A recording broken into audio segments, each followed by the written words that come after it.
All right, well, thank you for coming to our Ask Us Anything with Trade Media. We were very excited about this session because it's the first time we've ever done this, so thank you very much for being brave and coming up here. And the other reason is because this is one time when the tables are turned. It's your opportunity to ask the journalists questions and turn them into the information source instead of you being the information source. So thank you again. I will start by introducing our brave journalists, our brave trade media who came here with us. I'll start with Hope Raymond, Managing Editor Americas, Carbon of Quantum Commodity Intelligence. And I actually do have a question right off the bat. I just call you QCI because I'm lazy. That is perfectly fine. We get quantum, we get commodity intelligence, sometimes the full 3 words. QCI is fine too. QC Intel, there's lots of words. All right. Whatever you prefer. All acceptable. Yeah. All right, that was my question. I'm done. And then moving on, Camille von Kaenel, California Environment Reporter from Politico. Thank you for coming. And Mike Szabo, Director and co-founder of Carbon Pulse. So thank you all. Glad to be here. Thank you. I have some questions, but I know from the audience that they are sitting there ready to ask questions. So I could just pitch it right out to all of you to start with. Or I can start with my, how about I'll just start with my questions just to get it rolling. And not to anybody in particular, just whoever wants to answer. What has been the most surprising story for carbon markets in 2026 so far? CARB is not here. Fair.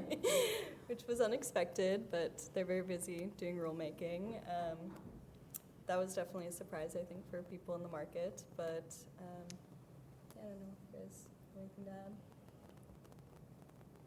That's a good one. I think the one that I wanted to bring up in answer to this question is slightly different because in my world, not everyone is an expert in carbon markets, so my answer is more from the perspective of people who generally follow climate policy but aren't in tune to every development. I think the prospect of linkage was not something that was on the radar of Sacramento politicians really this year. So when that started making some moves earlier this year, that was a surprise to people I talked to on the regular who are in climate policy or environment policy broadly, but not in tune to this. They were like, what the heck, this is either terrible or great, or anyway, so that was, I think, my answer to that question. Because our focus is more global, I'll look more globally. For me, it was the massive pile-on by lawmakers and industry, the lawmakers from some countries in the EU and industry on the EU ETS, which was, the flagship kind of cornerstone market. It's 20 years old. It's had its flaws, but it mostly works. Liquidity's good. It has observed reductions, and they've made tweaks over the past 20 years. But then to see suddenly all these countries come out and then call for it to be completely canceled was a bit it was surprising. It was a bit Trumpian as well. So yeah, that was probably and then yesterday we had another party in the UK come out and say if they're elected in 2029, I think is the next election, then they're going to scrap the UK ETS. So I'm going to piggyback off of that one a bit. It could be a segue, it could not be a segue, but because you get to speak to so many different people from different perspectives, I'm curious to know what are 2 trends, or it could be 1 or more, that you see shaping up for carbon markets this year. And so I guess I would hope that that's not a trend. That's why I'm it could be related, could not. I'm hoping it's not, but what are trends that you've seen based on the people you've been talking to? Yeah, I think from our perspective, something that we've been seeing is really just a rush to get first issuances in some of these new gen methodologies. BM48, you have competitors like Equitable Earth coming in, starting to take actual developer projects away from Vera and shifted to the new registry. And so, we saw Momback as well make a change as well yesterday. So I think, we expected that it would be solid, that we would get some of these next gen credits already, and that hasn't played out fully yet, but we'll see by the end of the year who can finally get some credits issued under some of these, improved Red Plus methodologies, et cetera. So I am going to piggyback on what Mike said, and I think in California there is a political risk to cap and trade that I think maybe people don't totally recognize, not just currently under the affordability lens. I mean, CARB is potentially rethinking its cap and trade amendments right now because of pushback from refiners and even bond Democrats in the legislature. But broadly, we have a governor's race this year, and there's a chance, first of all, that Democrats could get locked out of the general election because the field is so fractured. So there's a small but potential chance that a Republican gets elected governor of California, and that could obviously scramble a bunch of things, including this very niche carbon market policy stuff.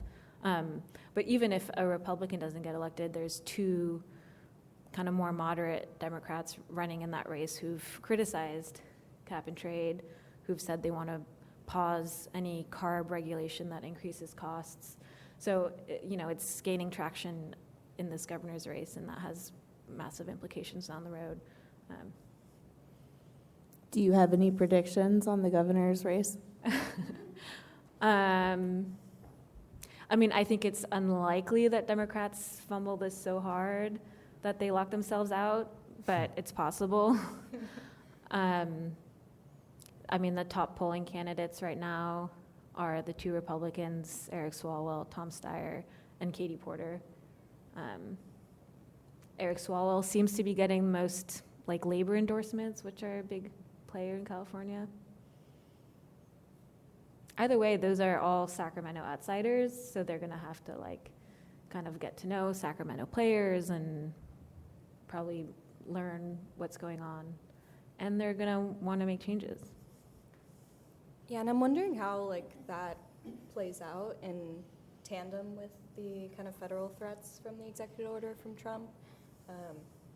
If a Democrat is elected, perhaps it remains how it is now, which is that we were supposed to get an update a year ago, and Pam Bondi still has not, laid down the hammer. So I know she's gone. Yeah, maybe Zeldin will come in and he might actually do something. Yeah. But he will not answer any questions you ask him. But I'm curious how that will play into how the federal administration kind of approaches that threat that they've kind of outlaid into the market. I think one thing we're seeing is kind of lawmakers realizing with the cost of living crisis and rising energy prices and the backlash against carbon pricing and the rise of the far right, et cetera. You're seeing more kind of rebranding of carbon pricing, carbon trading. Cap and invest now instead of cap and trade. You're seeing kind of soul searching by lawmakers. You're seeing some back away, Hochul now suddenly, New York, or what's it called, NICE or something, is not it's not a given. In Europe, we're meant to launch a ETS2 next year covering transport and heating fuels, but that's no longer a given. And so I think, there's just this kind of move towards kind of a cautionary stance, possibly until this blows over, but, maybe longer. I don't know. Yeah, I think cap and trades, cap and invests, particularly in this moment, are not popular among most people outside of the market, and I think that's really putting a lot of pressure on these rule makers and policymakers to, make the change that their constituents want to see, whether that's lower gasoline prices or whatnot. But it should be an interesting year as we, approach the midterms and how that all falls out. Yeah. I feel like as well, like I've been in this market for 19 years now, and when I came in, it was like, Al Gore and Inconvenient Truth and Schwarzenegger and, everything. And like, even though it was George W. Bush, we were like, there were still things happening subnationally under him. And we went through the whole cycle of everyone caring about climate change, and then the financial crisis happened, and that just got knocked completely to the bottom of the agenda. And then it steadily came back up, Paris and Greta Thunberg and all of that, and it kind of peaked, I think after the pandemic, and now it's just been knocked back down. Like CERAWeek, there was I didn't go, but 2 years ago, the keynote was about net zero, and this year they didn't even mention it in any of the major speeches. So I feel like on this cycle, we're now on this kind of downturn, and when we hit the kind of nadir of that, I don't know, and how soon we recover from that, or what it would take this time around to recover from that, like some Category 7 super hurricane or something, or but equally, like I don't know how many times this sector can be kind of beaten up like this, and carbon pricing and carbon markets can be beaten up to this extent. And I hope it always comes back, because I don't know what the alternative is. But it's disconcerting, and also there are a lot of people, a lot of companies who do really great work, but they get knocked out, like they get eliminated through these downturns. And how many more times are people gonna kind of throw their hat in the ring and launch a new startup or come up with new ideas for something that's it's become so divisive and partisan, and it's just a shame that it's come down to this. Yeah, I was at CERAWeek, and I mean, I've gone to CERAWeek for several years. I was with S&P before this, and the climate topics were completely slashed. Like, there were a few panels here and there, but primarily it was switched to maybe more on carbon accounting and methane abatement from like methane monitoring for oil and gas, things like that. So yeah, I think it's definitely a good kind of mood check at CERAWeek to see, like, are these top companies and their executives actually talking about this? From a couple weeks ago, they're not right now, and they're just trying to bring down prices, and their focus is on the war. Oh, Amara. Yeah, so I'm Amara from the Consulate General of Canada up in Los Angeles, just a couple hours up the coast, and curious to know if any of your publications provide any tracking on how the investment dollars are being used to help fund and or act as grant funding for projects that benefit the communities in which those projects will be taking place.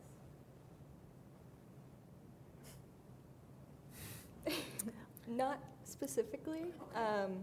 We do track investments in the market, particularly in like the CDR carbon removal space, but not quite from a broader lens like that. Yeah, I reckon it would be difficult to contact each and every, project developer or company and say, hey, how much of investment return are you seeing? But from the standpoint of any advocacy, it would be really beneficial to be able to just kind of really quick point to all of the investment dollars that are being put in and benefiting all of these lawmakers that you just discussed that are kind of coming up in opposition to the carbon market. So Yeah. thank you. Yeah, we're kind of in the same boat. We have in terms of carbon markets,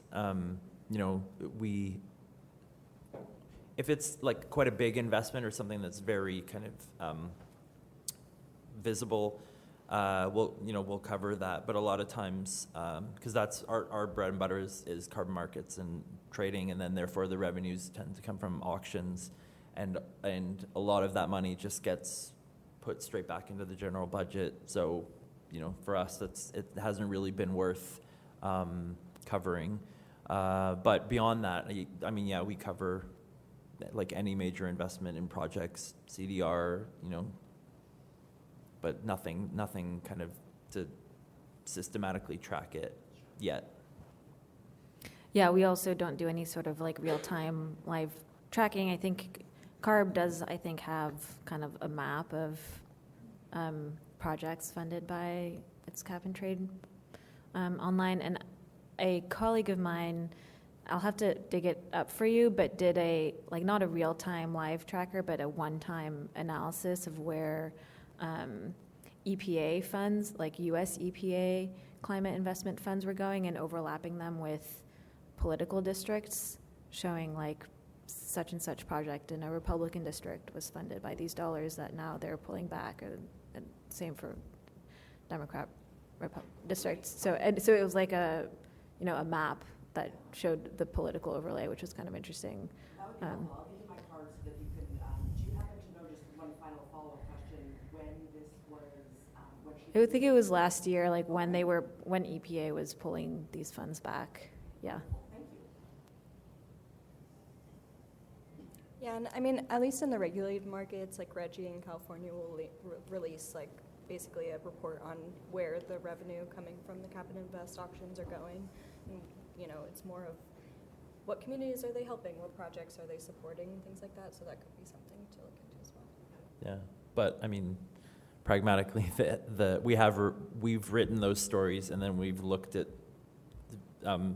reader numbers amongst our subscribers, because our stuff's all behind the paywall, and they're not well-read stories, unfortunately. And so that for is us, we've just decided, well, okay. We don't write them either anymore. Yeah. Understood. It sounds more like it's the government that's tracking it, if at all. So, okay. Yep, very good. Thank you.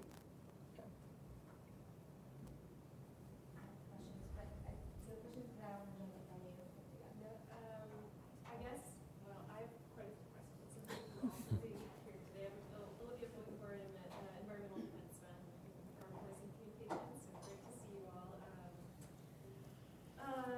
I guess, what are some topics, some spicy or controversial topics, stories that you wish you would get some sources to speak on that aren't so far, or that would like people to speak on? Good question. That is a good question.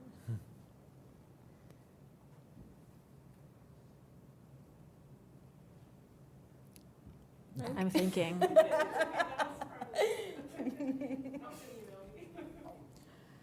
know if this helps to ease you into that answer, but maybe like as a marker. I know you guys are living and breathing this market. When you look at the coverage around the market that's happening within the mainstream, I'm curious to know what you think is getting wrong, or what you wish they would cover more. I don't want to jump the right way. It helps like get you there.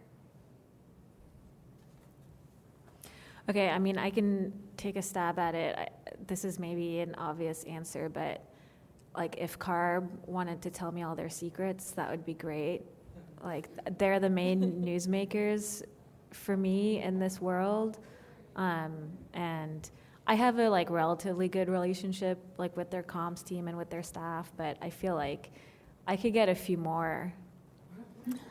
Yeah, I'll retweet that one.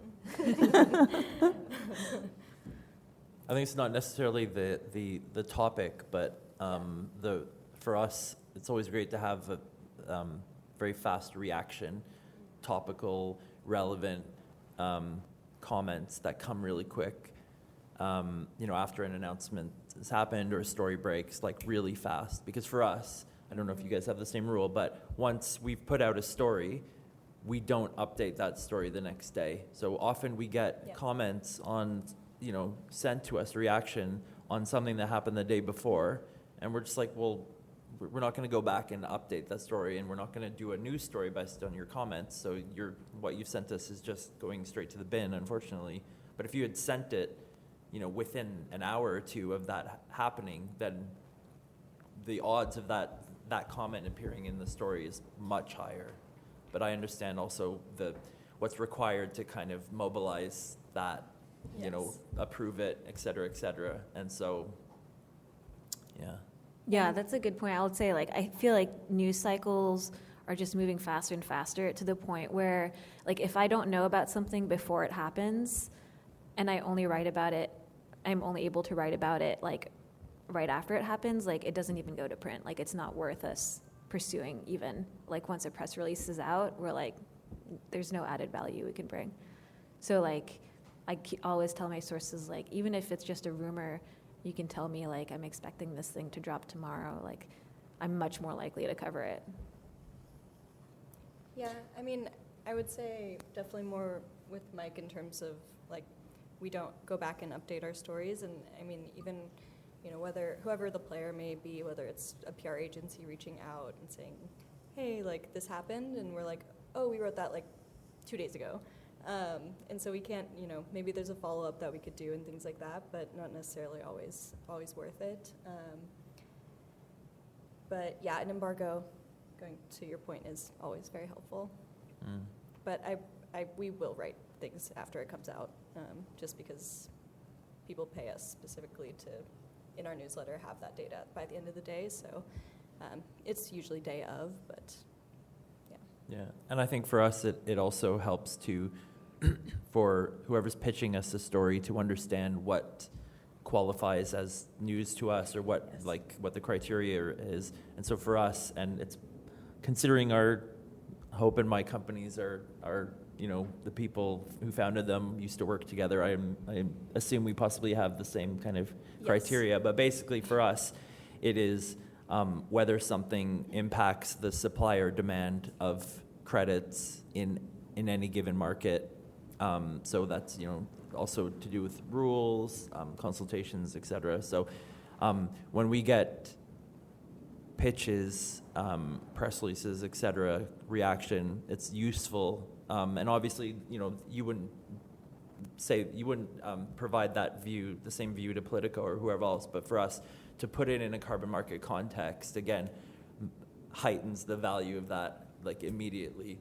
Like, you put it in the context of, like, this could have this impact on Corsia, or this could have this impact on Article 6 or whatever. And suddenly for us, and then also we don't have to infer, we don't have to try to connect the dots ourselves, because the source is doing it, and that just makes things a bit easier for us. Yeah, no, I would agree. I mean, I think what constitutes a story for someone like a tier one, like a major, you know, news source, not a trade media, is much different than how we view what is a story.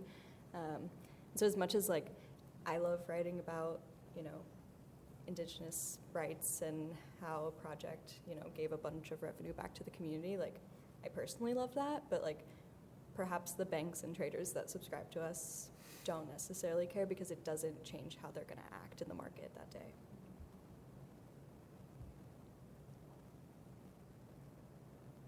Not to hijack the questions, but as you were talking, I thought about social media. Do you have any threshold of, like, something came out on social media in the morning and it blew up and tons of people were posting about it, but you maybe didn't get any confirmation and you don't know if it's a solid story? Is there any point where you're like, yeah, no, it's not news anymore, and we wouldn't report on it? Or I guess broader, how much influence can people's posts on LinkedIn and other social media influence what you report on? Yeah, I mean, I think to some extent we always need to have some primary verification of the information, but I do, you know, I am scouring LinkedIn and also reading the comments of what other people are saying about what's happening, and that can inform a story or a wider kind of analysis on the market. So we definitely do follow social media, but yeah, it's not necessarily like if people are just having some weird infighting on the markets and, you know, this developer doesn't like that developer, like, you know, it's not necessarily a story, but sometimes it can be really helpful to understand if someone's saying this and then a bunch of developers are saying, wait, no, that's, like, not how we view it at all, we see it like this. It's very helpful, just either for background context or to inform a story. It's really nice to not require TweetDeck anymore. because we were monitoring that. That's where loads of stories would come, kind of pre-COVID or pre-Elon X era.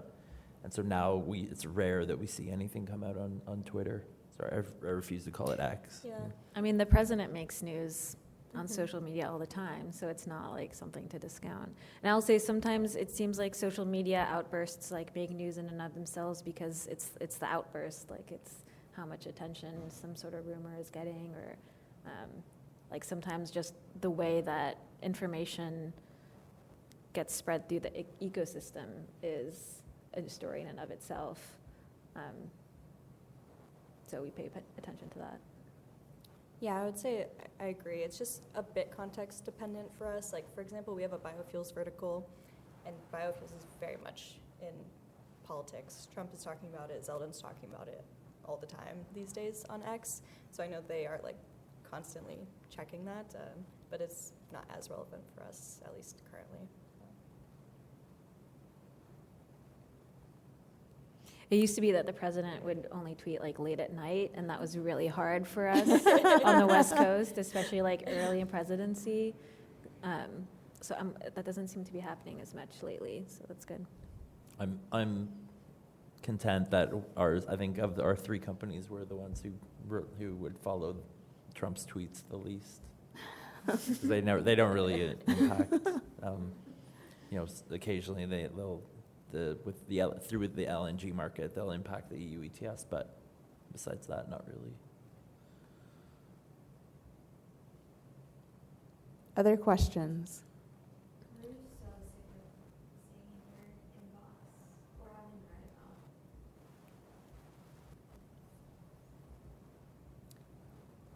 about? I hate having to tell a project developer that is so excited about their project and they think it's the most amazing project, and it very well may be, coming to us and being like, can you spotlight our project, write something, but like there's no real development that has happened to like anchor a story on that.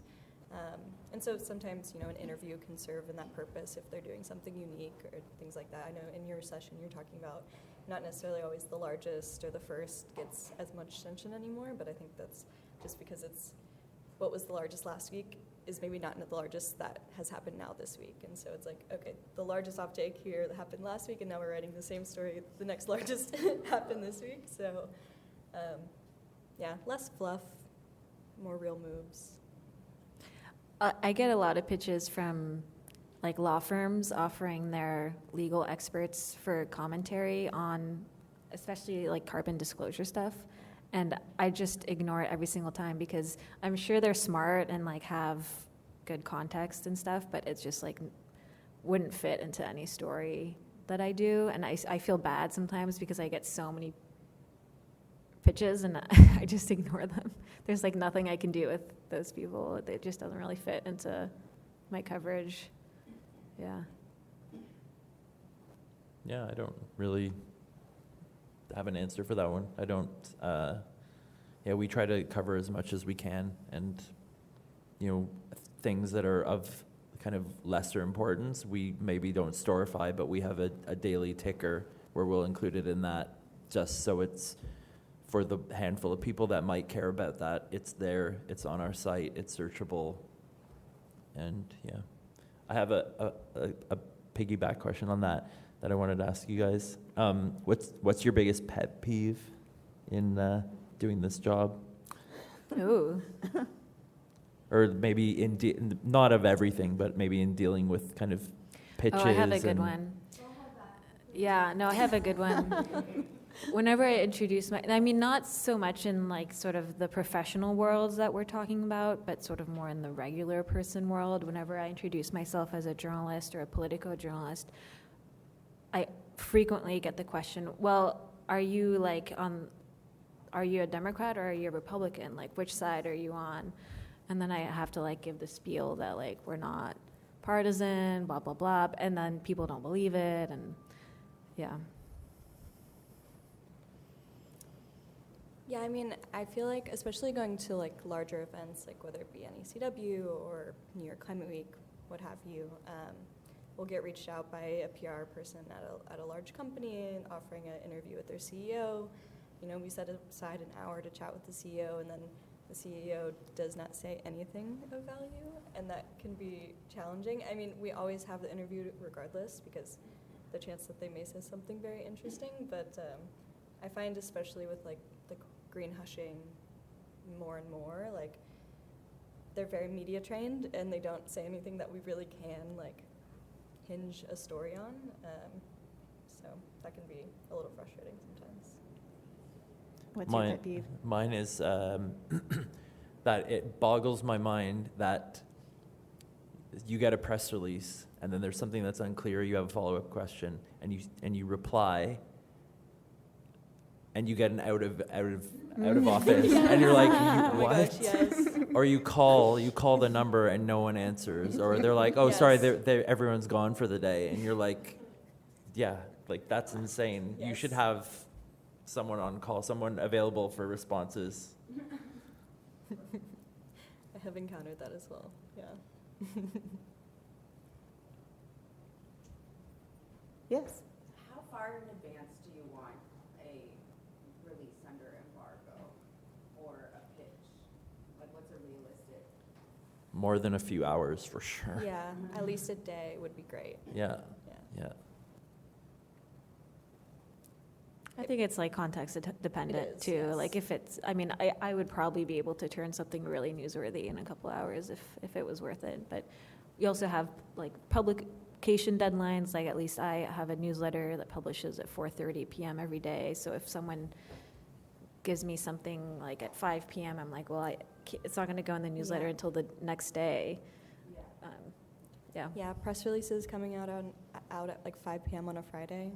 It's not fun.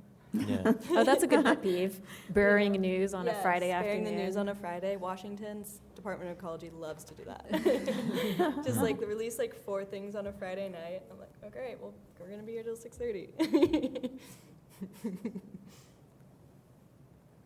Or even Reggie with the rule adoption. It was like the night of it was right before July 4th holiday. It was that Friday. Everyone was out of town. That's like the largest news for Reggie in a significant amount of time, and they just drop it on all the traders' laps after pretty much markets have closed for the day, and now we need to get reactions, but traders are off their desks, and yeah, it can be frustrating, but But also there's a sweet spot. It's quite a large sweet spot, but we don't want to get something 2 weeks in advance because a few times we've Yes. just forgotten about it. yeah, getting an embargo and it's like, oh, it's a Monday, and then it goes out like next Thursday. It's like a little challenging sometimes, yeah. Sorry, this may be a little technical, but on embargoed exclusives, how you guys are taking that in, how you're approaching it, anything specific we should know there, and how you handle those 2 bits? I'll say we recently sort of had a change in internal policy. Maybe this is getting way too wonky, but maybe it's interesting for you guys to hear. I don't know. But we used to just kind of accept embargoes willy-nilly, but now we're being more particular about it because sometimes it's a way for like politicians to actually hide news because they'll be like, we'll give you this, but you can't write about it until the embargo, and then we find out about it through a different source. And then we're kind of stuck because they're like, so we try to avoid those situations and to the best of our abilities, like report things out ourselves instead of being beholden to like some sort of gentleman's agreement. Mm. And we have a policy where if one outlet breaks an embargo, then it's a free for all, and so we can publish it. Stay quiet there. Well, I can move on to another question then. Going back to the earlier conversation when we were talking about carbon markets and carbon pricing rebranding themselves, it's not popular outside of this space. I was curious, do you feel that here at this conference with this audience, it's a completely different vibe? Or do you feel that people are like, oh yeah, that's really impacting us? And yes, totally true. It's infiltrated within our stakeholder group here. Or are we just a happy little group going on with our work. These are all, everyone here are the biggest cheerleaders for this market. So, Yeah. you're never going to get anyone that's really strongly criticizing anything or doing any massive kind of soul searching or, but also like I've been to so many of these, and that there's not really that much that's new that's being said, or you hear the same gripes, you hear the same comments, conversations, everything. Like we're just kind of stuck in this funk that we've been in for years. Like, where are the buyers? Every single conference, where are the buyers? How do we attract the buyers? High integrity. Yeah. So it's like this is the carbon markets version of the movie Groundhog Day. You just come back and it's the same Kinda, thing. yeah. Yes. I mean, I wish Bill Murray were here. That would be a massive Next year. bonus. Next year. Yeah, get him in. Instead of the Olympics people or Schwarzenegger, get Bill Murray. Yeah, perfect. I'll say this is highly anecdotal, but I had a few conversations about the governor's race, which I talked about earlier, and which is a big story in my world, and maybe it's just my world, but I was shocked at how little people here had thought about it, really, and like the implications for their work, which I think like could be big, like, I don't know. So, Existential. yeah. Big. Yeah. Yeah, I find these conferences are either like the people are like just cheerleaders, everything is rainbows and sunshine with carbon, or there's like the key like other people in the market that are just always negative no matter what's happening in the market. But I feel like there's not a lot of like the in-between, like real conversations. It's like they've got a grope that they hate the carbon market and it's never going to work or whatever. There's like the carbon market's the most amazing thing and it's the only option.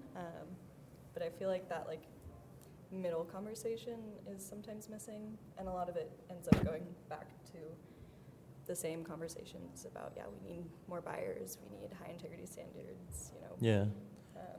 With the absence of like major policy developments, if you're like between lawmaking cycles or whatever, then we just fall back on the same conversations and the same stories. And for us, it's more like here it's been more challenging to find stories. I mean, I've sat in on a number of sessions and no one's really saying anything that's new, and it's not their fault because there really isn't anything that's super new or massive developments.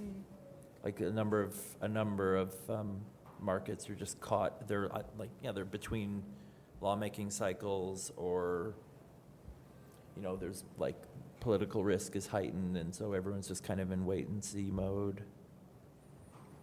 And I feel like timelines are very blurry right now on a lot of things, and so something that might have been news of, we are, for example, like Panama, we're going to issue LOAs, but like when, how, like what projects are you targeting, what partners, etc. I feel like a lot of the details are missing right now in these conversations just because people are very uncertain about what's going to happen and when. I think that this session ends at 1:20. I'm not 100% positive. I think that it does. And it's 1:22.